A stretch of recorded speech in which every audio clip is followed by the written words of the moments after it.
Welcome to Health System CIO's interview with Tim Callahan, Chief Technology Officer with Michigan Medicine. I'm Anthony Guerra, founder and editor in chief. Tim, thanks for joining me. Yeah, thanks so much for the invite. Appreciate it. All right, great. You want to start off by telling me a little bit about your organization and your role? Yeah, so Michigan Medicine is the medical school and healthcare system that is attached to the University of Michigan. And uh, there's the academic medical center component of that. And then we also have two other wholly owned affiliates with UMH West and Sparrow. So it's a fairly large academic medical center. It's one of the larger ones in the country.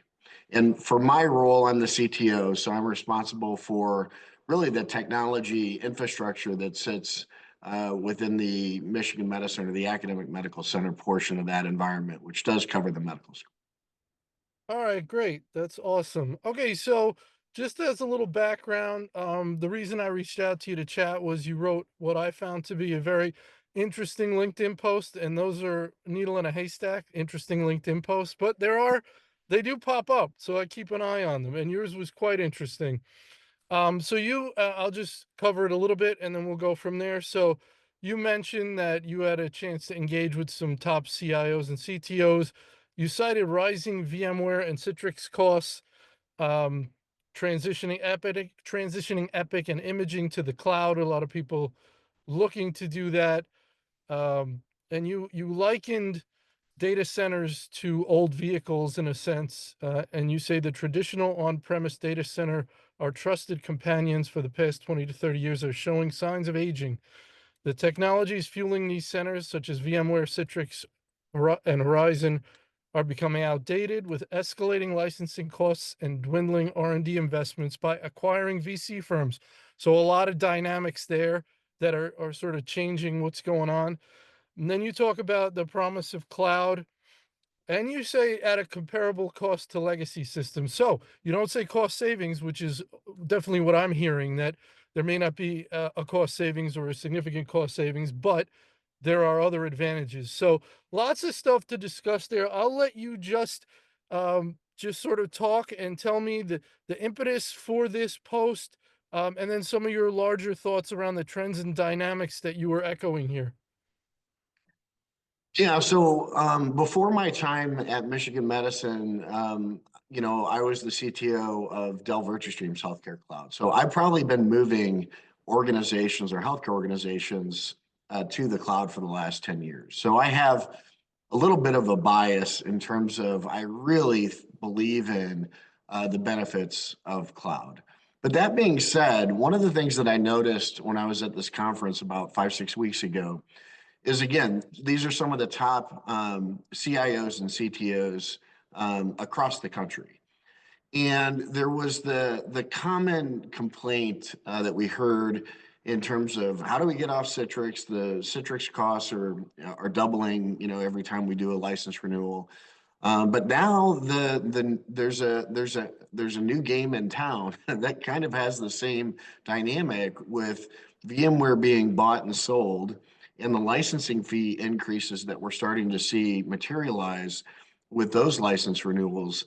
That not only do we see Citrix, which is a small piece of a healthcare organization's data center spend, but Citrix is a larger component of that data center spend. And the reaction for a lot of these CIOs and CTOs are, what do we do?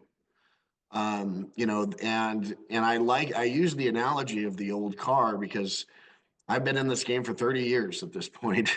And I've been building networks and infrastructure for about 30 years. And the architecture that we use in order to deliver healthcare services has largely stayed the same in terms of, we used physical servers, then we had VMware come with its virtualization component. We were able to virtualize servers, but it's still, traditional network, traditional fiber channels network, traditional block storage, traditional NAS, all of these traditional building blocks that we've used over the last 20 or 30 years. And because of the acquisitions or the buying and selling of these organizations and the increased licensing costs, you now have a growing discourse of CIOs and CTOs saying, what do we do? And the reason I wrote the LinkedIn post is it really struck me that there didn't seem to be a uniform or prescribed path forward. And what I mean by that is if you look at most healthcare organizations across the country, you will see this uniformity. Hmm. Most have virtualized on VMware. At Michigan Medicine, I think 94% of our server environment is virtualized on VMware. I think if you go to just about every healthcare institution in the country, you'll see those same types of statistics. And what you're going to find if those license increases go by 4, 5, 6, 7x is you're going to start to see a lot of healthcare organizations do something different. And it was amazing to me to hear all the different ideas as to what should be done differently. Someone threw out the fact maybe we'll just use physical servers again, or maybe we'll use OpenStack. And so there were these different technology ideas that were out there. Me being a cloud guy, and me spending the last 2 or 3 years preparing Michigan Medicine's move to the cloud, I'm like, just go to the cloud. Hmm. It's as cost equivalent as your on-prem data centers, but yet you get all these additional tools and technologies that you don't get in your on-prem data center. So I use the analogy of the old car. Imagine driving a 20-year-old car or a 30-year-old car. It'll drive you to point A to point B, but it doesn't have Apple CarPlay. You may not be able to, answer or take a call in your car. You may not be able to do all of these additional things that increase your efficiency, as you're driving.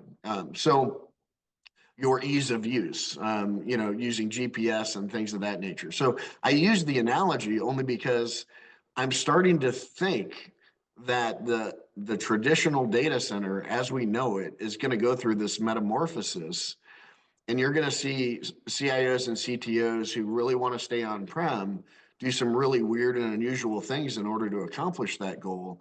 Where for me and for Michigan Medicine, we're moving to the cloud. We're all in on going to the cloud.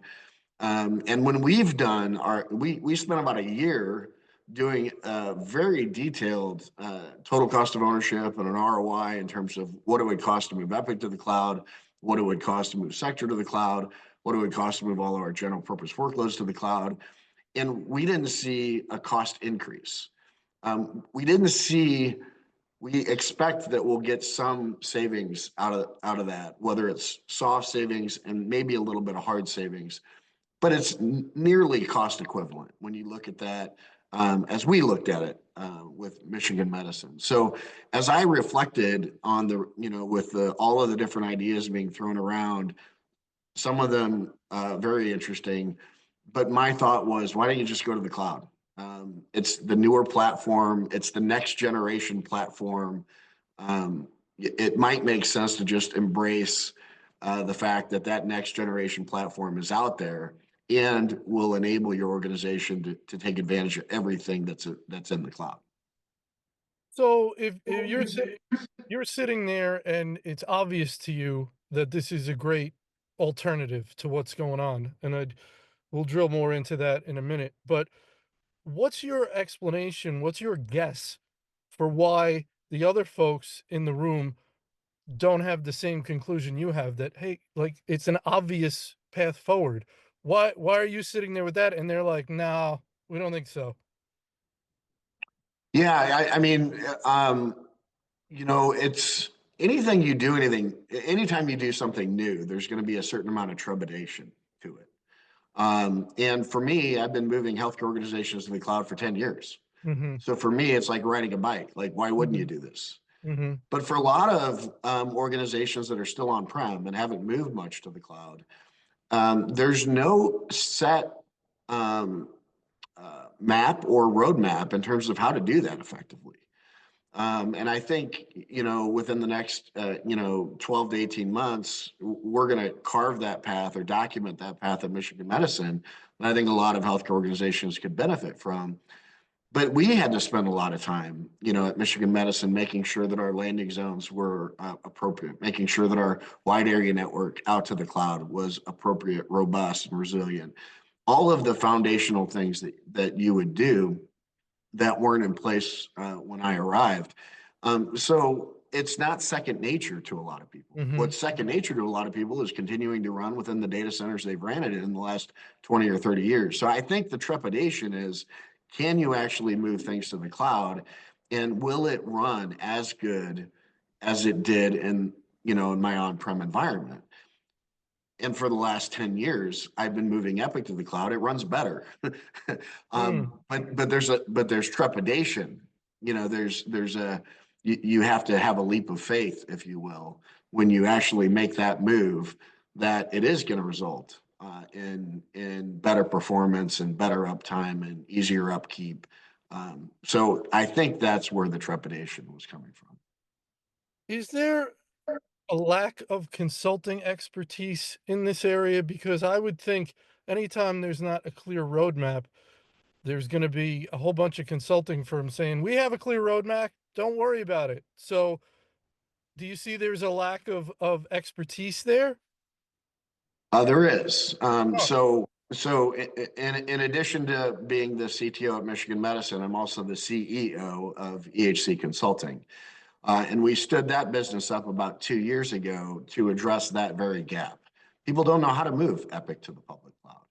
And as I've commented, or as I was making comments earlier, consulting organizations who know cloud, they know cloud. And there's a lot of organizations that are out there that know Epic, but there's not a lot of organizations that know cloud and Epic. Those two pieces have to go together in order to effectively be able to move an organization from an on-prem environment out into the cloud. And I think from a consulting perspective, there have been a lot of new consulting companies that have popped up probably over the last 2 or 3 years that are focused on moving Epic to public cloud.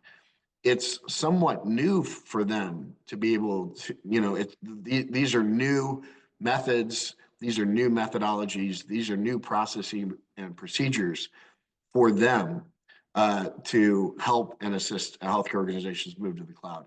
The reason that we stood up EHC Consulting was we've been doing it for 10 years. Again, it's second nature to us. We have all of the run books. We have all of the implementation guides. We've been doing that for 10 years. So for us, we're very confident in our abilities to make that move. Very confident to make the move on the EHC Consulting side. And obviously, we have a lot of confidence at Michigan Medicine that we're going to be able to move our Epic environment out into the cloud with zero hiccups and zero issues as well. yeah. I mean, and sure most people know this, but for my knowledge, because I get a little fuzzy and confused sometimes, Epic doesn't offer an option to host Epic for you, but I believe like Cerner does. Is that correct? So everybody who's running Epic, who's not in the public cloud, running it themselves, is doing it in their own data center. Is that correct? Not quite. Okay. So Epic, when they originally, they're a software company. So they sold their software to healthcare provider systems and provided guidance on how to do that on an on-prem Right. installation. Right. And they stayed true to that model much longer than Cerner did. Cerner adopted a cloud-hosted model, Mm-hmm. and I think most of their customers, if not all of their customers at this point, are probably running off that cloud-hosted model. Epic hosting, they developed that much later. So Epic does have a hosting arm, and they will host their software for a healthcare system, but they'll only host the Epic software. They won't host anything else. Mm-hmm. And the advantage that a public cloud provides is you can host Epic in that public cloud, but it can also host everything else. So for like Michigan Medicine, we needed a cloud strategy to exit the data center business. we needed a cloud strategy to not just host Epic, but to host Sectra and to host all of our general purpose workloads. And for those who know Epic, there's usually, depending on what you look at it, there's at least 15, 20, sometimes 40 different applications that have high communication or high needs to stay interconnected with the Epic application. So with Epic hosting, it'll only host Epic. All of that communication is happening over a wide area network. If you put Epic in the public cloud, you can just have all of those things in a separate VNet, which is what Michigan Medicine is planning on doing. So we'll have everything really in one data center, our Epic environment, our Sectra environment, all of our general purpose workloads in an environment. So it's like a traditional data center, only it's in the cloud. And that makes a lot more sense. And it provides better performance because everything's communicating over local area network speeds than having a multi-cloud strategy that would have different pieces and parts spread across different clouds, which you can do, but you have ingress and egress fees, you have increased complexity. It's just harder to manage and maintain, and it's a little bit more costly if you do those types of things. Do you know if Cerner is the same kind of setup, meaning when they host Cerner for you, it's just Cerner and you've got the same problem of having to host other applications either in your data center or in the public cloud and the communication issues you mentioned? Yeah, I believe Cerner will host other Oh, they applications will. for you. Huh. And I haven't done a lot of market research or competitive analysis on Cerner since my time at VirtuStream. So my knowledge may be a little dated, Okay. but at the time they would host other applications, not just their Cerner application. All right, very interesting. So, what we're talking about here, all the things we've been discussing in the last few minutes, that's different than a hybrid cloud model where you're still, and you tell me if I'm wrong, where you're still hosting some workloads on-prem. Now, for example, from my conversations with folks like yourself, it seems to me that a hybrid cloud model may be, or a hybrid model may be what they are looking for because they don't feel every workload should be in the cloud. There are some things I guess they feel more secure or safer, or they feel like they have a greater degree of control, or maybe there's some latency issues with data communication. But do you see it being the case that there are some workloads that need to be on-prem, so we'll never get away from a data center 100%? Yeah, it's a great point that you bring up. And as part of our cloud design, and I've mentioned we want to get out of the data center business, but there's the reality that we're in the healthcare business, and some of the applications we just won't be able to move to the public cloud. So we have about 900 applications at Michigan Medicine that we plan on moving to the public cloud. We anticipate we'll get about 85% of those applications to be able to move to the public cloud without a problem. And we're anticipating about 15% of our application environment will stay in a private cloud environment. And that'll be a traditional VMware 3-tier environment that we'll have running in one of our data centers. We are planning on shutting down one of our data centers, but we will have a cloud adjacent data center that we will stand up and replicate between our on-prem data center and the cloud adjacent data center. And that'll be for 15% of our application environment. So there have been some applications that have bubbled up. Our voice over IP telephony environment is one of those sets of servers that we don't want to move to the public cloud. Our call center environment is one of those. We have some radiation oncology applications that are more latency sensitive. And so there are a host of applications that just won't make that move. And that's probably true for most healthcare organizations. And that then plays into the fact that you will have a hybrid cloud. You will have, or Michigan Medicine will have a certain set of its environment running in this private cloud, and it'll have the bulk of its computing resources living in the public cloud. On the EHC consulting side, we've seen a lot of organizations that are embracing cloud, but they want to start with DR. And so they want to continue to run their production data centers and their on-prem, but then they want to leverage cloud for DR. And we're helping a lot of organizations do that to just move uh, their alt prod or their secondary node out into the public cloud. And there's a lot of advantages for doing that because you can run your Epic environment in a public cloud, and you can spend resources up kind of on demand, and be able to take advantage of performance sharing in the public cloud. It's really hard to kind of do that in a more traditional data center environment. So we're helping a number of customers do that. So both of those approaches, I think, are fine approaches, and everyone needs to start the journey at some point in time, I would think. I would highly recommend that you start the journey at some point in time. And DR is a natural place for a lot of organizations to start. When talking about the 15% that sort of maintain on-prem, although from what you're saying, I don't know if that's the perfect term for it. Um, right? I mean, on-prem, it sounds like you're running in your data center, but you can go into that in a second. So if you want to explain that to me, if we can call these things on-prem, the 15%, the concept that we're still have to run an on-prem data center to some degree. So that's one issue. Um, my other question would be, you mentioned latency sensitivity being one of the characteristics of a workload that would remain in that on-prem environment. Are there any others that would help people identify those workloads, that 15% that was not really suited for the cloud or the public cloud?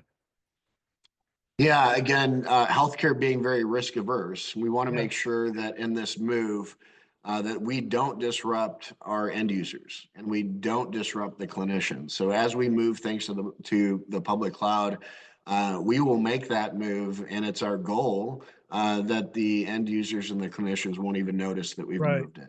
Right. There are some applications like voice over IP or call center environments.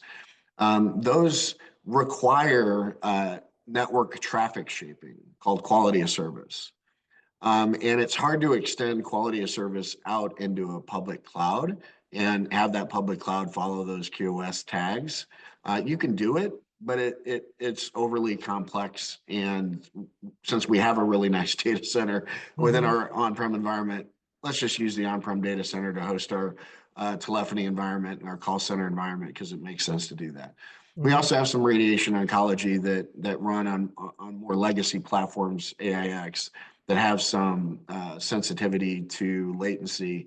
And that's because the medical devices are writing to those servers. And we have some medical devices and lab equipment that are actually directly tied to servers that have latency sensitivity that if they're writing that. So if I would try to bucket them together, it's really things that have a high degree of traffic shaping or quality of service and potential sensitivity to that, as well as things that need to be directly connected or directly attached, or have latent sensitivity. Those could be candidates of maybe not being in the first couple of cohorts to the public Right. cloud, maybe deal with those down the road because there are applications like our Sector Packs application, which traditionally that was a much more latency type of application and traffic, but um, uh, the PAX vendors have actually started to do things like server-side rendering and streaming technologies to be able to make that less latency sensitive than it has been in years past. So these are some of the technologies as time goes on. The application vendors themselves will get much more cloud savvy and Mm. will enable the technologies to be able to move them further away from the actual medical devices than what currently exists today. So you asked a little bit about our timeline at Michigan Medicine. We're viewing this really in two different 5-year sprints, if you will.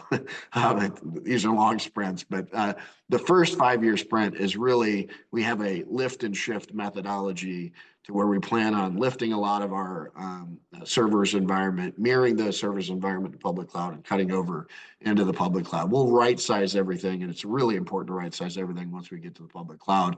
But that'll essentially allow us to shut down a data center, which will have a lot of cost savings with.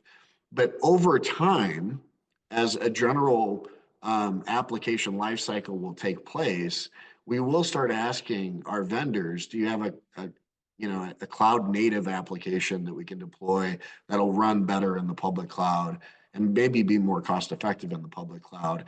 And so you'll see this natural progression of either us rewriting those applications or the vendors rewriting these applications. So they're much more cloud savvy, they're much more resilient, they're much more performant. All of those things will come with time.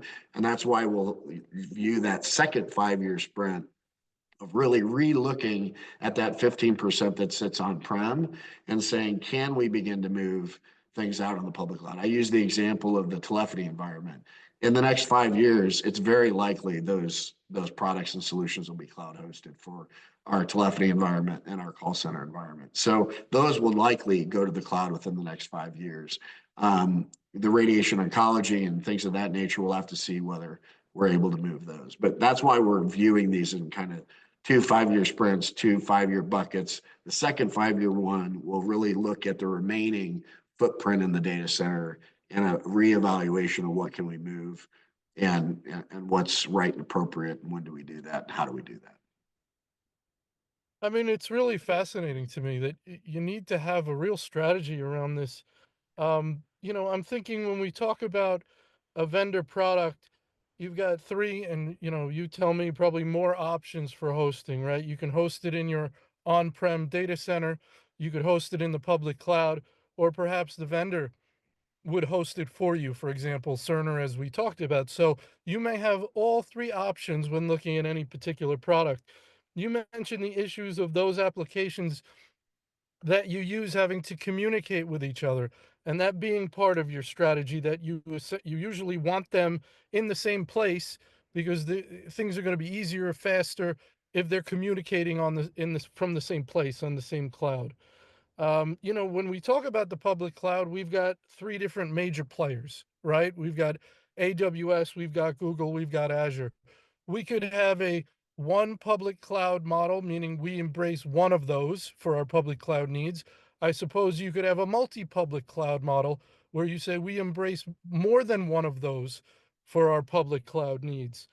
Um, am I getting some of this right? Some of these options and strategies and Yep. Yep. considerations? Tell me if I'm missing anything. No, I think I think you're correctly articulating a lot of the different options that are out there available to people. And within Michigan Medicine, we've actually developed a multi-cloud strategy ourselves. So we have some of our research. We have a lot of research workloads that are running in GCP today. We have stood up a landing zone for AWS.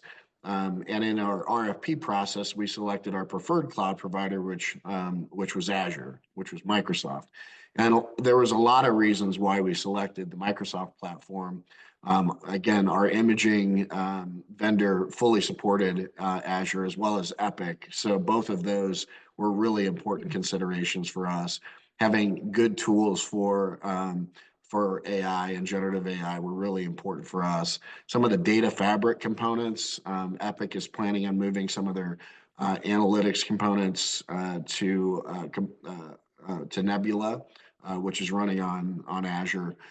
So some of those types of things made a lot of sense. We're also doing an Azure virtual desktop rollout as we speak, which we're rolling out Azure virtual desktop to about 8,000 kiosk machines within our clinical space, running the Epic Hyperdrive application connected with Imprivata.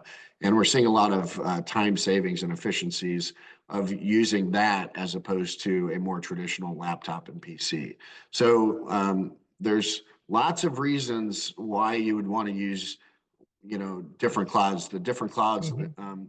there are three leaders, as you correctly articulated, but they do have their strengths and weaknesses, and they're further along in different areas than others. And we just felt much more comfortable with the Microsoft product and platform, and it meeting our business needs at Michigan Medicine.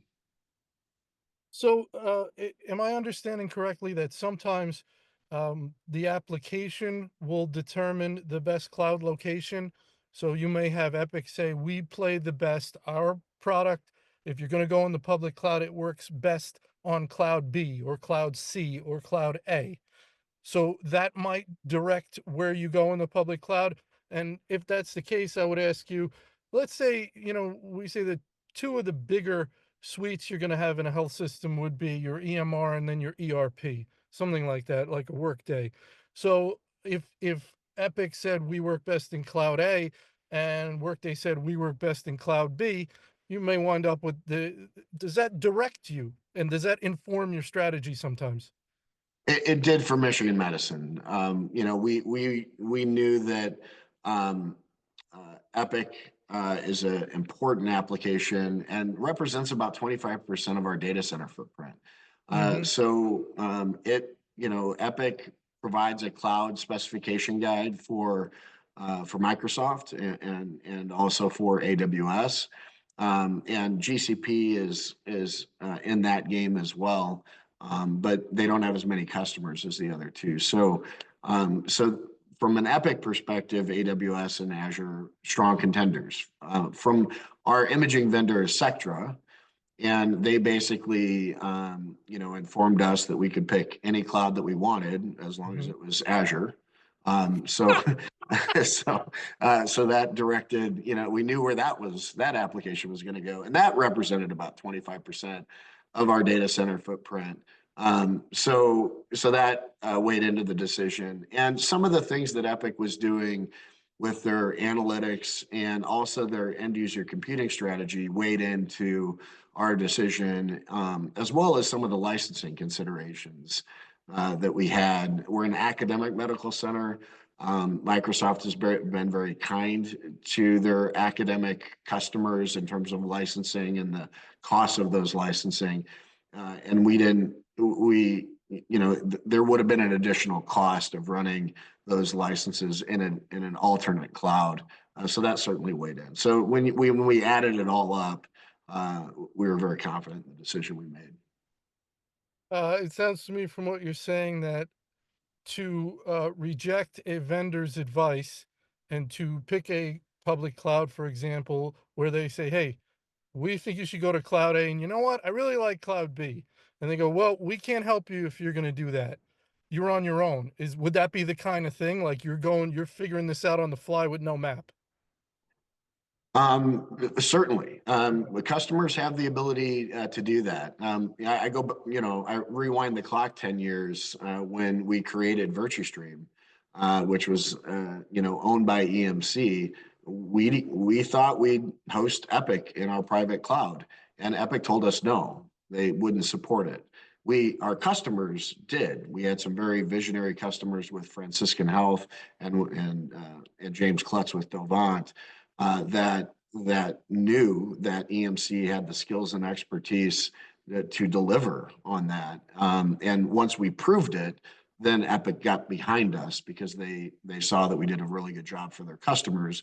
And Epic is very customer focused. As long as you take care of Epic's customers, they'll be very nice to you. If you don't take care of Epic's customers, they won't be so nice to you. So they've been very nice to me over the years.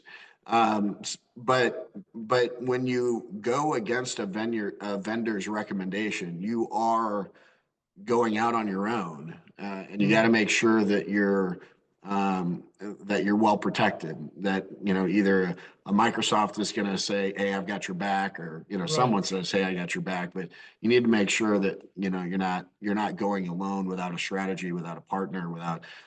So the vendor. I know some PACS vendors. I think Visage was one of them where they was available on one cloud, and we had this is back in a previous lifetime, we had a customer that wanted to go in a different cloud, and they were able to convince Visage to do that. So some vendors will accommodate a customer's request, and some vendors will say, no, the architecture's based on this design, and we're not going to re-architect everything for you. So it is important to understand what your major applications are Yeah. and whether there will be the support that you need. And if they're major applications like Epic or, PAX, you need to make sure that the vendors are going to support the movement. At least I would recommend that you make sure that you go in a path that's a recommended path. Makes sense to me. A couple more questions, and I'm going to let you go. This has been really, really interesting. The a whole dynamic that you mentioned that's driving people in the direction you recommend as being the cloud. The dynamic of some vendors of technologies um, jacking up their prices, right, and causing a lot of frustration on the user side. This is a difficult situation, right? Because we get so involved with these vendors, they become such a part of the organization or such a key to the operations that to a certain degree there's a tolerance for price increases until one feels like it's gratuitous and they're taking advantage, meaning they understand the dynamic of lock-in. They feel like they have it and they really are just sort of going to town and saying we got you. And as you mentioned, there's been some M&A on that side and that could be driving it, but it gets to a point which I think you referenced of frustration where you say unsustainable, they're not even really caring anymore about what they're doing to us, so we have to find a way out. So first tell me if I have that essentially correct, and then the second question is, how do we not get in the same situation with the cloud? How do we not get vendor lock-in where, and I suppose there's some contracting things you can do here, but we never want to be in a position where the vendor knows that we're locked in and therefore the price increases start coming. What are your thoughts? Right.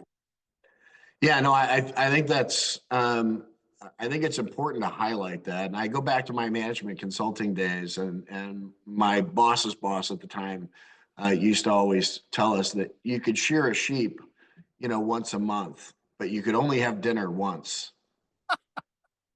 And what that meant was if you take care of your customers, they will take care of you. And there's a certain element of a partnership that goes into the vendors that you select to be a part of your IT technology stack. So it is a partnership. And as you indicated, there's a certain tolerance that if new features and functionalities become available, that there would be a cost associated with those new features and functionality. But if the license fee goes up by 5 or 6 times, like what we've seen with Citrix and now what we're seeing with VMware, then it doesn't seem reasonable. And when you look at some of those cost increases being accompanied by a reduction in R&D spend, meaning you're going to get less features and functionality for the increase in fees, then it really starts to rub the wrong way. And you need to start looking at, well, what other options are out there. So one of the things that, and this is a point that my boss at Michigan Medicine, Andrew Rosenberg, has brought up time and time again. We don't want to be locked in. And my comment to him was, we spent a lot of time on the due diligence and in the contractual process to make sure that we were getting a really good and fair deal from Microsoft. So that was one of the things that we made sure that we were really focused on. But the other thing that we wanted to really focus on was, and the reality is, we're going to move 900 applications, or 85% of 900 applications Right. in the next 12 to 18 months. We're going to get really, really good at moving applications. So if Microsoft would at some point in time say, hey, we're going to raise your fees by 5 or 6x, there is an AWS and there is a GCP. We're going to have the tools, technologies, process, and procedure to move those applications. So if a Microsoft says, hey, I'm going to increase fees by 5 or 6 times, we're going to be, okay, we already have landing zones in the other clouds. We'll just start moving workloads. And we'll say, okay, well, we don't really like that cost increase, and we're going to go over to this cloud where those cost increases don't exist. So I think as coming from a cloud provider, the pricing for our cloud and Azure and AWS and GCP, they keep each other in check. Mm-hmm. So if one would have a fireside sale, the others will figure out a way to match that fireside sale. And if one says, hey, we're not going to offer a particular service, like, VMware services on a particular public cloud, you'll see another vendor say, well, we will. Mm-hmm. So I think it is important we feel very strongly that it was important for us to choose a preferred cloud provider. But to my boss, Andrew Rosenberg, who is super focused on not being locked in, and to other organizations that don't be locked in, you also need to make sure that that vendor is going to treat you fairly year after year, 5 years, 10 years down the road. And Microsoft, as an organization, has done that for me in my career, and certainly has done wonders for Michigan Medicine, and has been a very fair partner.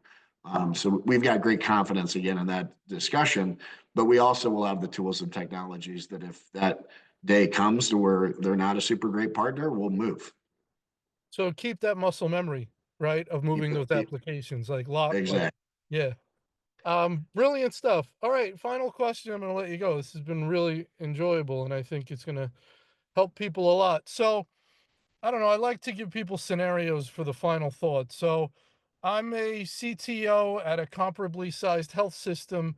I don't have your level of experience, certainly with the cloud, but I'm very knowledgeable about it. Let's say I believe it's the path forward and the way to go.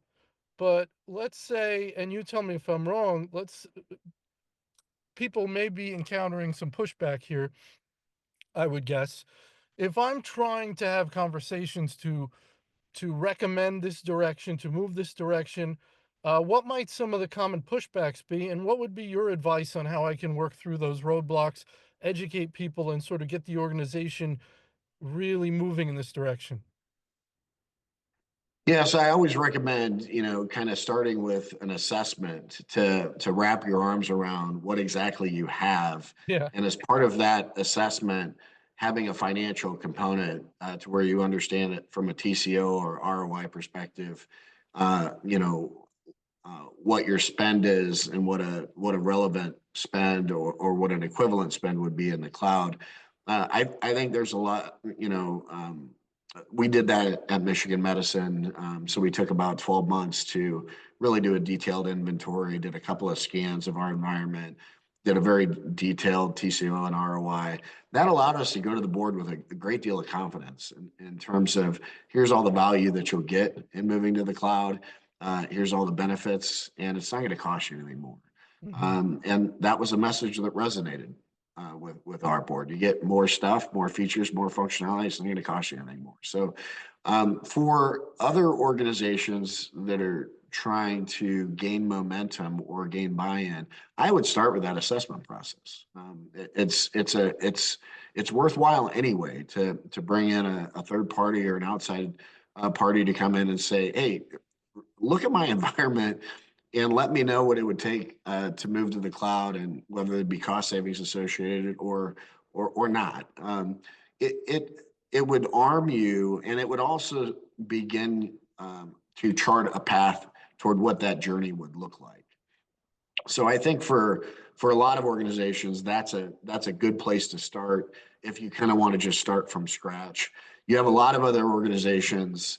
We have a number of customers on the EHC consulting side that have said, "Hey, I'm just going to start with DR. I'm going to put Epic DR in the public cloud, and that'll create that cloud instance, and they'll be able to build off that, and they'll be able to start moving more workloads to that." So a lot of organizations will take different paths. Some will be vendor recommended or vendor options, and some will be driven internally by the organization. I like the assessment approach because it kind of takes a holistic view of everything Hmm. and really tries to formulate a strategy of what we're going to move, how we're going to move it, why we would move those particular components in those particular orders. But But that can be overwhelming for for a lot of people. Happy to help if anyone wants to reach out. I'm happy to provide guidance. But for those that are getting into this an assessment or taking a vendor prescribed path are both really good options. All right, Tim, that was absolutely fantastic. I want to thank you for being so generous with your time today, and I hope I can reach out to you down the road if we have any further questions. So thank you so much. Yeah, absolutely. Thanks so much for the time and thanks for the invite.